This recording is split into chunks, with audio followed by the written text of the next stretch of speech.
നമസ്കാരം. എൻ്റെ പേര് റിത്വി എസ് കേശു. ഞാൻ 3ാം ക്ലാസ്സിൽ പഠിക്കുന്നു. കേരളം എന്ന ചെറിയ സംസ്ഥാനത്തെക്കുറിച്ചാണ് ഞാൻ ഇന്നിവിടെ പറയാൻ ആഗ്രഹിക്കുന്നത്. 1956 നവംബർ 1 കേരളം രൂപം കൊണ്ടത്. നമ്മുടെ സംസ്ഥാനത്തെ ദൈവത്തിൻ്റെ സ്വന്തം നാട് എന്ന് വിശേഷിപ്പിക്കുന്നു.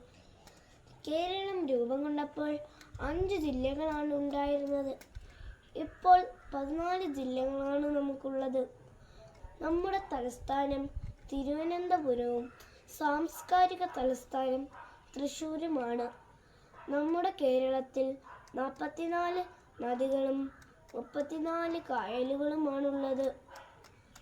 ധാരാളം ഉത്സവങ്ങളുടെയും ആഘോഷങ്ങളുടെയും